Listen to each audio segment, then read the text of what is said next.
India का constitution को एक बैग ऑफ बोरोइंग्स कहा जाता है। क्यों? इंडिया का कॉन्स्टिट्यूशन को India's constitution often described as a bag of borrowings. क्यों? क्योंकि इसमें जो फीचर्स है ना, लाइक जो फीचर्स है like democracy, parliamentary system, federal scheme, ये सब they are being borrowed from constitution of other countries. देखो क्या हुआ ना कि जो हमारा कॉन्स्टिट्यूशन लिख रहे थे ड्राफ्टिंग कमेटी, उनके members they were mostly lawyers. वो लॉयर थे एंड वो सब फॉरेन में पढ़ के आए थे।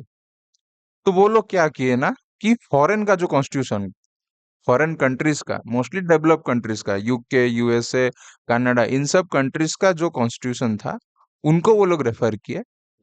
उसमें जो जो फीचर्स था उसको लाके इधर कॉपी पेस्ट कर लिए। ठीक है, इसलिए हम इंडिया इंडिया का जो कॉन्स्टिट्यूशन है उसको हम बैग ऑफ बोरोइंग्स बोलते हैं। बट देखो, ये टर्म यूज नहीं करना चाहिए, क्योंकि देखो आपने कुछ एक थॉट बना लिया। देखो थॉट इंडिपेंडेंट रहता है। Democracy as a thought is a independent thought. आपने सोच लिया तो इस पे आपका टैग लग गया, ये कोई मीनिंग नहीं है। ठीक है ना?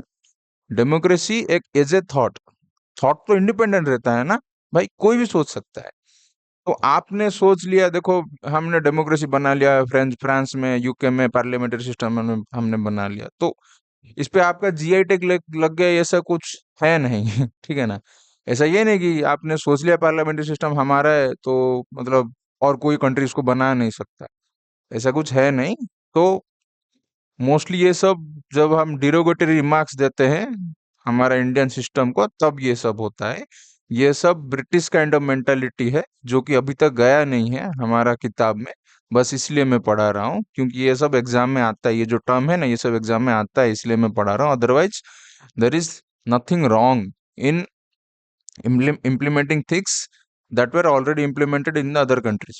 ये कुछ मतलब कोई बुरा चीज नहीं है, तो इसको ऐसे डिरोगेटरी रहना ठीक नहीं होगा। बस ये सब किताब में लिखा है इसलिए पढ़ा रहा हूँ। ठीक है, तो क्या हुआ था ना कि जब कॉन्स्टिट्यूशन लिखा जा रहा था तब इन लोगों ने जो थॉट्स था, वेस्ट में जो थॉट था, मतलब यूके, कनाडा, इन सब में एक kind of governance system, kind of government चल रहा था, उन सबको उठाया and they try to implement in India. India में वो सब इम्प्लीमेंट करना शुरू किए, क्योंकि उसका भी रीजन है भाई, India was being ruled by British. तो अगर हम कुछ एक डिफरेंट सिस्टम में पूरा स्विच करेंगे तो प्रॉब्लम हो जाएगा। इसलिए ऑलरेडी एक सिस्टम है, हम कैसे ट्राई करेंगे कि उसको थोड़ा सा बेहतर बनाने के लिए। अच्छा सिस्टम था ब्रिटिश लोगों का इंडिया में, it was a very good system, बहुत ही एफिशिएंट सिस्टम था। अगर अगर एफिशिएंट नहीं होता तो क्या ब्रिटिशर्स इतना साल तक रूल कर पाते इंडिया में? ब्रिटिशर्स इतना साल रूल किए इंडिया में, also along with that they became rich।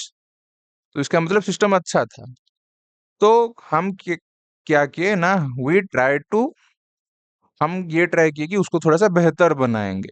हम सोचे कि क्या क्या मतलब थॉट्स है, क्या क्या प्रिंसिपल्स है जो कि बाहर कंट्री में प्रैक्टिस किए जा रहे हैं, उसको हम इंडिया में कैसे इंडियनाइजेशन करें, उसको इंडियन वर्जन हम बना के कैसे उसको एक इफेक्टिव गवर्नमेंट बना पाए। ठीक है, वही सोच के we implemented those things India in our Indian constitution.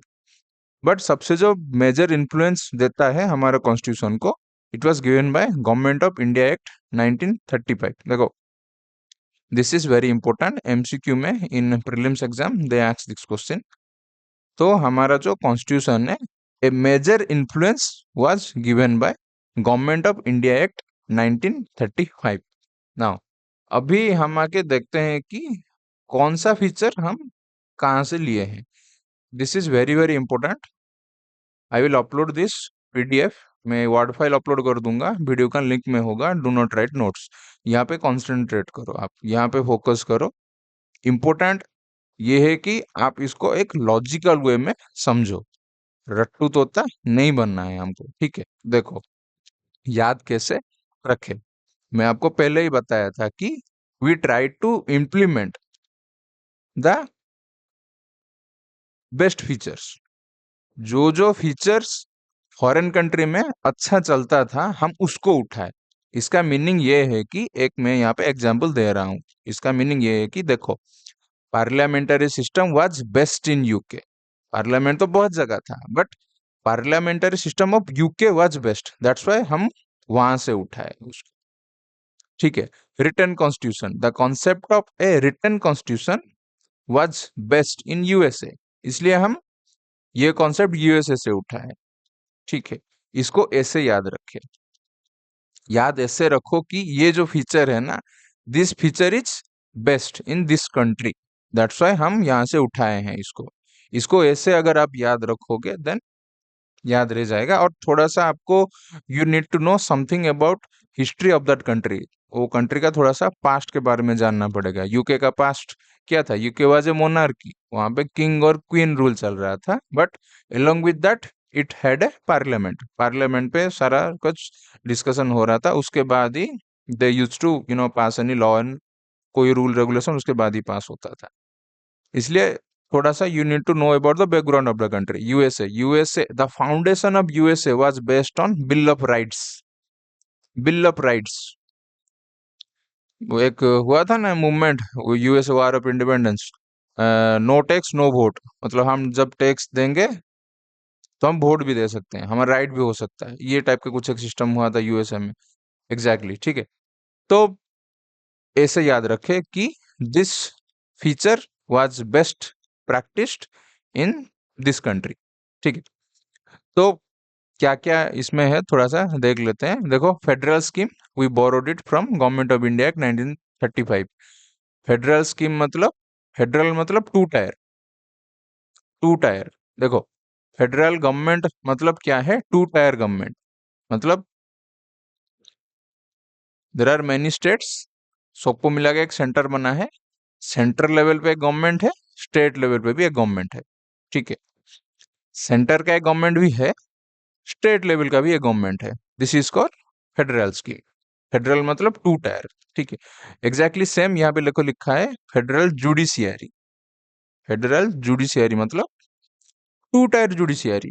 हमारा है ना यहाँ पे एक सुप्रीम कोर्ट है सेंटर में, स्टेट में है हाई कोर्ट। ठीक है, तो फेडरल जुडिशियरी ये है two tier judiciary which was taken from government of India act 1935।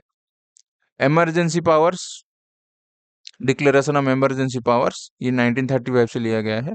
Ordinance making powers of president and governor, देखो जब when parliament is not in session, जब पार्लियामेंट सेशन में नहीं होता है, ब्रेक चल रहा होता है, ठीक है, या फिर जब कुछ एक इमरजेंसी होता है, उस टाइम में president and governor can pass a law.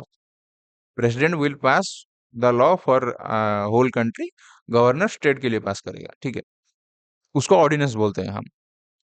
Next, office of governor, the concept of governor was taken from Government of India Act 1935. Administrative structure at both center and state level, ठीक है, ये सब 1935 act से लिया गया है। Parliamentary system, ये UK का सबसे बेस्ट है। यूके का पार्लियामेंट, और जो पार्लियामेंटरी सिस्टम है ना, उसका ओरिजिन अगर आप देखोगे ना, तो वो मॉडर्न पार्लियामेंटरी सिस्टम वो ओरिजिनेट हुआ है यूके में ही। ठीक है, तो वो यूके से लिया गया है। By cameral parliament, by cameral मतलब हैविंग टू हाउसेस, बाई मतलब टू, टू हाउसेस, कैमरल मतलब टू हाउस। ठीक है, तो बाई कैमरल मतलब having to houses in parliament. देखो, इंडिया का पार्लियामेंट में भी दो हाउस है, ठीक है ना, क्या क्या है? लोकसभा एंड राज्यसभा। तो ये बाई कैमरल सिस्टम यूके से लिया गया है। प्राइम मिनिस्टर, भाई यूके का सेम सिस्टम है। यूके का जो ऑफिशियल हेड है, यूके गवर्नमेंट का हेड है उनका किंग और क्वीन, अभी शायद क्वीन मर गया तो अभी किंग है। ठीक है, यूके का गवर्नमेंट का हेड है, de facto head is who? King और क्वीन। यूके जो मोनार्की, उनका गवर्नमेंट का हेड है किंग, बट जो एक्चुअल हेड कौन है? Real head is prime minister. Exactly same system India में भी है। इंडिया का गवर्नमेंट का head who is the head of, मतलब who is the head of government of India is president, but actual head कौन है, मतलब डिसीजन कौन लेता है उनके लिए? Prime minister. ठीक है, काउंसिल ऑफ मिनिस्टर्स, ये भी यूके से लिया गया है। सिंगल सिटीजनशिप, देखो समझो, सिंगल सिटीजनशिप और डुअल सिटीजनशिप। सिंगल सिटीजनशिप मतलब एक ही सिटीजनशिप मिलेगा। For example, you are a British, you are a Indian, एक ही सिटीजनशिप मिलेगा। डुअल सिटीजनशिप मतलब, डुअल मतलब ये नहीं कि दो कंट्री का आप सिटीजन बन पाओगे, वो नहीं है। डुअल का मीनिंग है एक आपका सेंट्रल लेवल का सिटीजनशिप रहेगा, मतलब यू आर इंडियन, और आपका स्टेट लेवल का भी सिटीजनशिप रहेगा, जो कि इंडिया में नहीं है, क्योंकि यूएस में है। यूएस में you are a citizen of US, and also you are a citizen of आपका respective state, California state for example. ठीक है, इंडिया में डुअल सिटीजनशिप नहीं है। इंडिया में एक ही सिटीजनशिप है, you are an Indian. But dual citizenship में आपको स्टेट का भी सिटीजनशिप मिलता है, जो कि इंडिया में नहीं है। Now, office of CAG, CAG is controller and auditor general, controller and auditor general, CAG. ये इनका भी कॉन्सेप्ट हम यूके से लिए है mostly. He does auditing works. Writ jurisdiction, देखो रिट जुरिस्डिक्शन ये है कि when your fundamental rights is violated, अगर आपका फंडामेंटल राइट कुछ वायलेट हो रहा है, then either you can approach the court or the court by himself it can pass some order or verdict, जो कि which will protect your fundamental rights।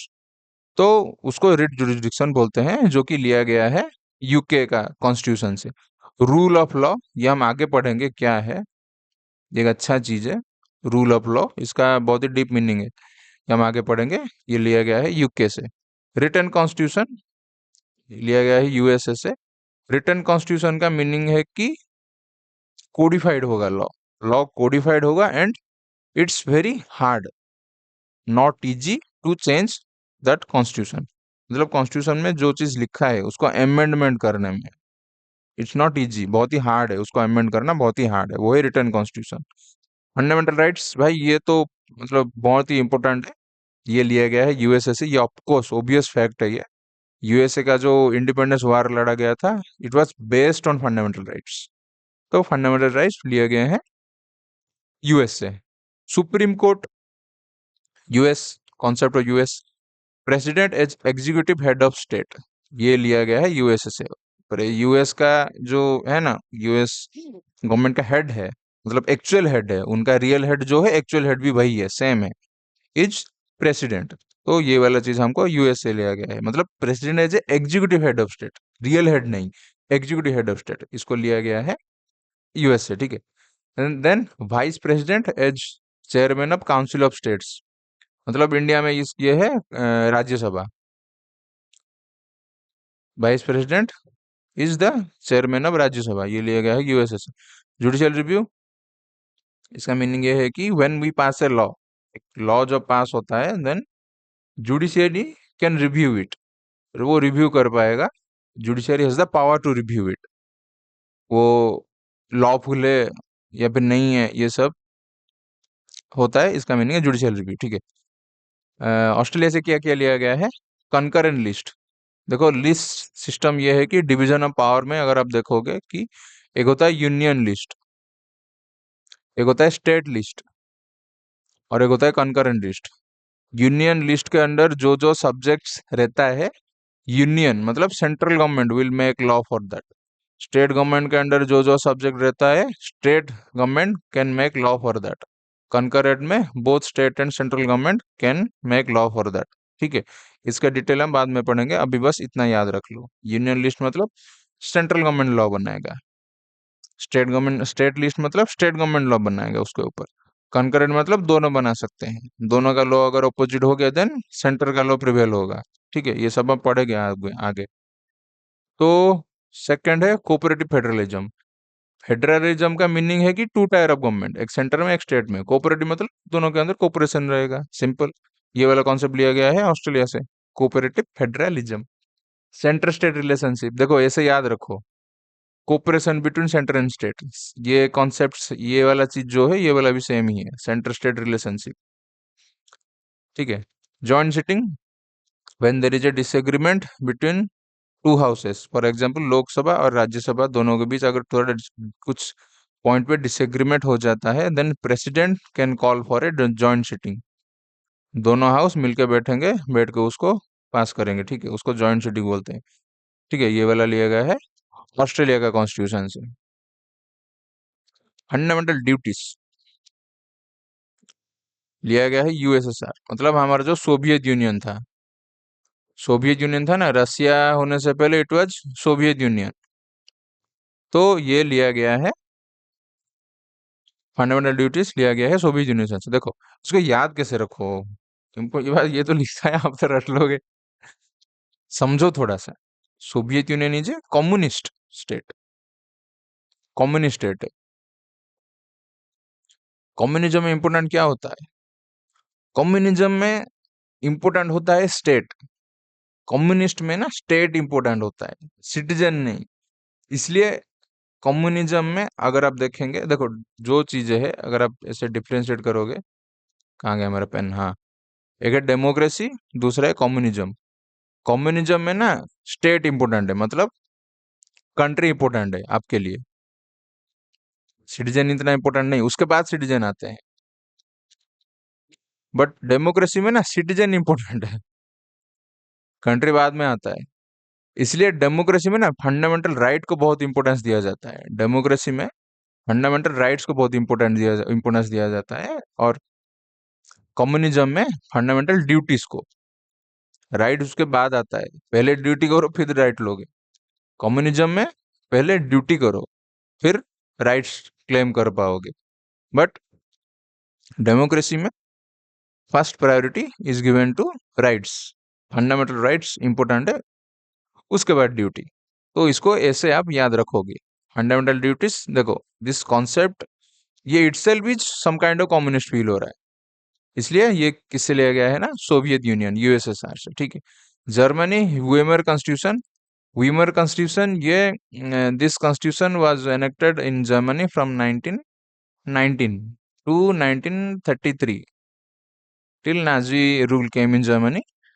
सो ये period के in between there was Weimar constitution in Germany.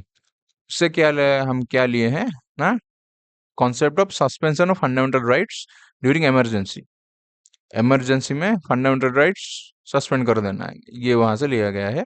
And ballot system, ballot मतलब जो voting करते हैं ना, box रहता है, जैसे वोटिंग ऐसे डालते हैं हम, वो सिस्टम को, वो बैलेट सिस्टम को हम लिए हैं वीमर कॉन्स्टिट्यूशन से। कनाडा, कनाडा से federal system and residuary powers.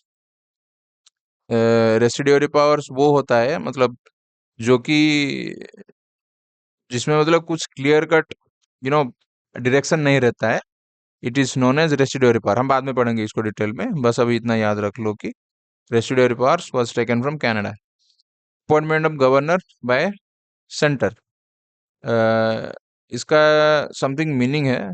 देखो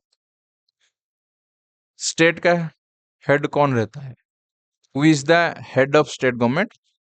it's our governor, governor is the head of our state government and that governor is being appointed by central government.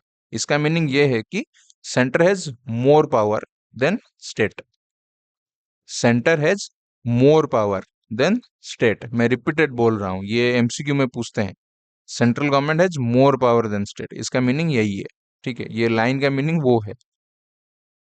South Africa से we have borrowed क्या है ना, constitutional amendment, the procedure for constitutional amendment and election of members to Rajya Sabha. Rajya Sabha का member थोड़ा अलग वे में elect होते हैं, इनडायरेक्ट इलेक्शन होता है, नहीं डायरेक्ट होता है, मतलब मिक्स होता है इसका, मतलब बाद में हम पढ़ेंगे जब हम राज्यसभा पढ़ेंगे तो this concept borrowed from South African constitution. Ireland, Ireland से दिया गया है DPSP, directive principles of state policy, मतलब कॉन्स्टिट्यूशन कुछ एक डायरेक्शन देता है to state to implement some kind of governance system. कुछ governance system constitution directly state को बोलता है कि आप ये ऐसे ऐसे काम करोगे, उसको डीपीएस भी हम बोलते हैं, आप पढ़ेंगे बाद में, ये तो बस एक बेसिक इंट्रोडक्शन है। Nomination of members to Rajya Sabha by president, देखो प्रेसिडेंट कुछ एक मेंबर्स नॉमिनेट करता है टू राज्यसभा, ठीक है, 2 या 3 मेंबर ऐसे रहता है, बाद में देखेंगे हम, don't worry. Method of presidential election, ये इंपॉर्टेंट है, प्रेसिडेंट कैसे इलेक्ट होते हैं, it was taken from Ireland constitution. ये इसमें मतलब ये एक कॉन्सेप्ट के ऊपर ही एक क्वेश्चन ऐसे आ सकता है, इसलिए ये वेरी इंपॉर्टेंट। मैं आपको इसको डिटेल में पढ़ाऊंगा, ठीक है। तो this was taken from Ireland constitution. So इतना ही था। Thank you. देखो इम्पोर्टेंट ये है, इसमें ये जो चीज है ना, इसमें प्रॉपर एमसीक्यू मतलब प्रीलिम्स में पूछ सकते हैं, मतलब डायरेक्टली पूछ ही देते हैं वो लोग, ठीक है। तो इसको आप दो तीन रीडिंग मारो एंड इसको लॉजिकली याद रखो। मैं आपको जैसे बताया था कि जो फीचर है ना, this feature was best practised in UK, that's why हम वहां से हम उसको उठाए हैं, ठीक है। इसको ऐसे याद रखो सो दैट आपको रटना ना पड़े, ठीक है। So thank you. और मैं पीडीएफ को अपलोड कर दूंगा चैनल का डिस्क्रिप्शन में। Please subscribe to my channel.